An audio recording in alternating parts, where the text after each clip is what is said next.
Hey, welcome back, Rippers. All right, today what we're going to go over is some simple modifications that you can make to a SIG P320, right?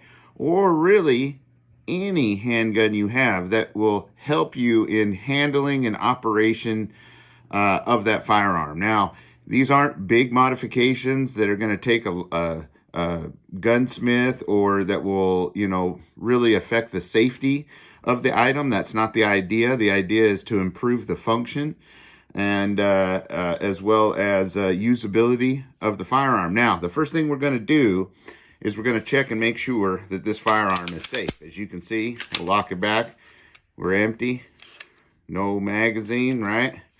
So that's the first thing we always do. Now, these parts came from Armory Craft. There you go, Armory Craft, right?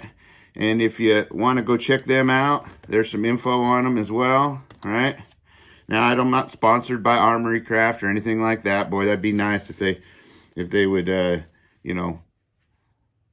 look to me to do some reviews and stuff for them, because I do think their products are really good. I think they make some great products, especially for the SIG. They really specialize in that, as well as other firearms too. So go check them out if you have a chance. Now, first thing we're going to start with is, the SIG P320 comes with a stock 17 round magazine, which that's plenty of ammo, right? But sometimes you like to have a little bit more, and this is an inexpensive way compared to buying new magazines to do it. Now, one way you can do it, which I would always advise that you have at least probably 4 to 5 magazines for your firearm.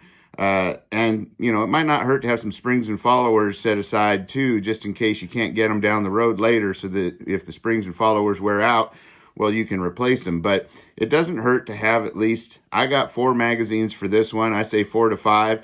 And one way to do it is you can just buy 21 round magazines that already are cut to length for 21, have this little grip filler in there, and they work really well. They go in there, they stick out a little bit. We'll show you when the gun's not locked back, because it has a little thing in there that won't let this go all the way in. Now, these are, of course, they're like $50, right? So it's a little bit more expensive than getting a extended base plate. These are more like, you can find them anywhere from $20 to $29 for these. These are Armory Crafts extended. They're an aluminum or metal. I think you can have your choice.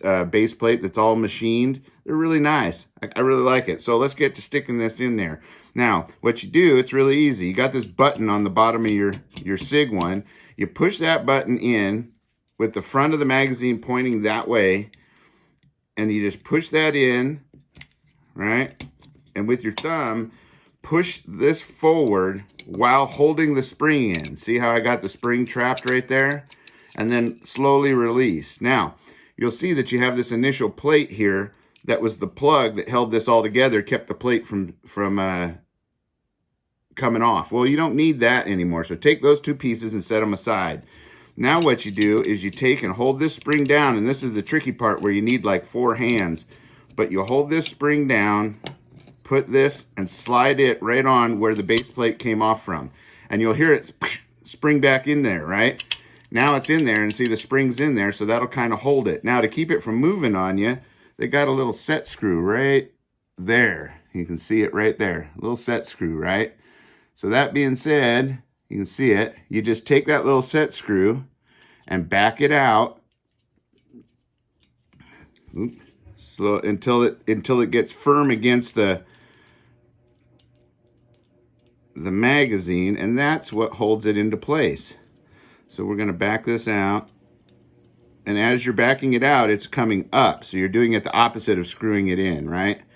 And you'll feel it start to get tight, and that's where it's basically biting into the little corner of the mag right there, and that's what holds this on. Now, if those start moving on you, which it shouldn't, but if those start moving on you, you can take them all the way out and redo the process by putting a little Loctite in there, and that will do it. So right there. Now, what we have is these are called +2s, but when I loaded it up, it got me 20 rounds in there. So it was actually +3, and I think it says +2 or 3 depending.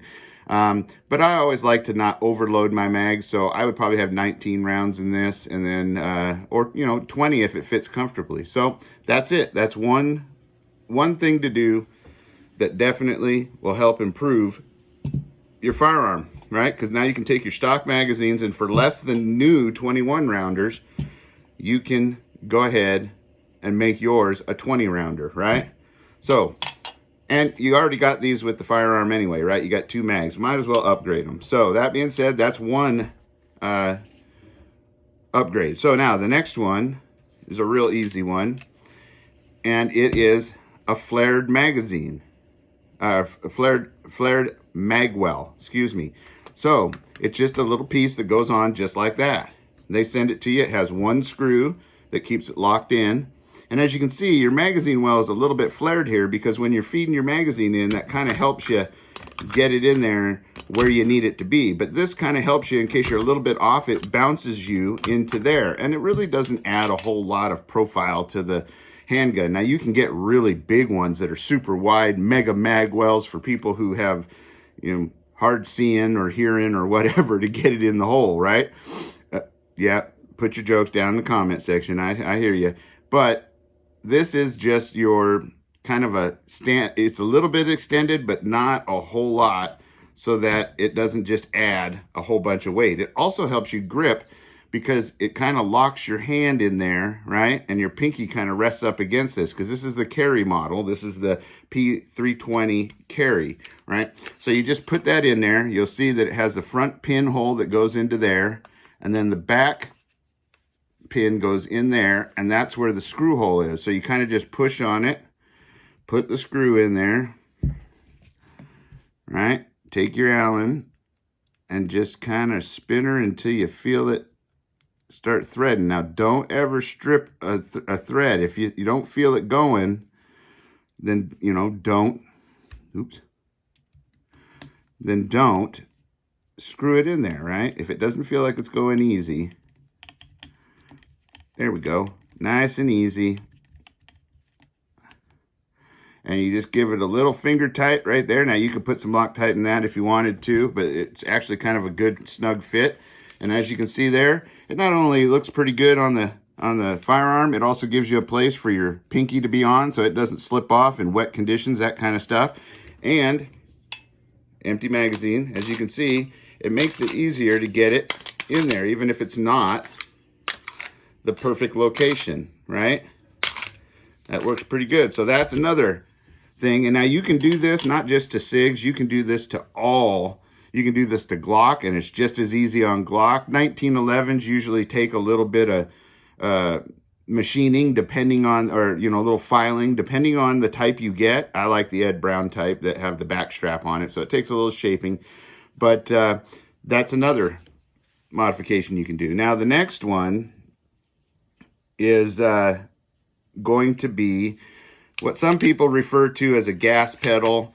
Some people just refer to it as an extended takedown lever. I use these a lot on competition. This is what I consider one that isn't a full-blown gas pedal where you can put pressure on it and hold the muzzle flip down on your firearm. This is more about having a place to put your thumb that won't impede the slide, as well as it gives you an index point so that you always know just by touch that your grip is exactly where it should be, right? So that being said, let's get this installed. As you can see, compared to the stock one, and we'll show you once we get it out, it's very similar, except they made this bigger so that it covers up this little ring right here, which aesthetically is really nice. It makes the pistol look a little cleaner. And as you can see, this one's nice and flat, right? You can see the profile there, whereas this one will stick out a little bit. And this really does, when you get to using and practicing with this, it really does make a big difference in your shooting. I was, of course, in IPSC in the early days, right at the beginning where they weren't sure if they were going to allow these or not. In fact, when I was at the Area 1 match, that's one of the things that came up because I actually made one of these. And I'll share that in the future when I show you those pistols that I used to use for competition. But I actually had a gunsmith make me an extended lever like this that was actually screwed into my frame so that I had a place to put my thumb. Now for me, it was mainly because my thumb was pressing against the slide, causing it to slow the slide down. But I found after having to make it that it actually gave me a little bit more control of the flip of the gun from muzzle rise, right? And a couple people said something about it, and they had to come and look at it, and they had the range officers there, or the ROs, and they made the determination on that match that, we don't see that he's getting an advantage of it. That was their idea, and they let it be. Now on open class guns, you can have that, no worries, and you can do just about anything you want. But mine was on a limited class gun. Now they've adopted and accepted these on all classes. So, and you'll see big ones that have like a big ledge there that you can put your thumb on. So anyway, we want to keep this gun more carry compatible and magazine or holster compatible. So we're going to go ahead and use what's called the sport takedown lever, right, from Armory Craft. So we'll do that. So basically, you take your takedown lever, push it down like you're going to take the gun apart. That's how easy these SIGs are. You just slide off the slide. And then what you do is you just take and return this back to its normal position, push from the other side. Now, sometimes you can take a little Allen wrench and push if you need to, but you just push from the other side and pull this out nice and slow. Now, you'll see here, right there, that there's an O-ring right here, right? And that O-ring is what kind of helps keep it nice and tight in there, and from rattling around. Also helps with retention, as well as there's a groove on this side, that there's a metal piece that when you put the gun back together and lock it all down, there's a groove that it fits into this thing that keeps it from walking out. But this O-ring is there also to keep it nice and snug. So you'll see that the new Armory Craft one comes with a new O-ring, but they recommend you getting a secondary O-ring. And pieces like this, especially O-rings, is probably a good idea for you to have some extras of, just in case we get to a point where you can't just order things anymore, and you'll already have it. And for something that's only $1 or $2, that's a good thing to have. So you can probably go to the hardware store and find the right size O-ring, or one that'll work too, but this for sure gets you the one that you need. So you have that, keep it as your extras. Now, that's, as you can see,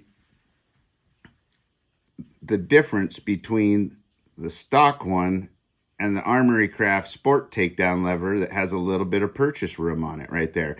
And it's got a little ledge so you can feel it kind of grab right there. See how it grabs and pops off, right? So that's what we're going to do. So what you do is you just have it in the takedown alignment like this, not like this, like this, and just push it through nice and careful. Don't rush it, like that.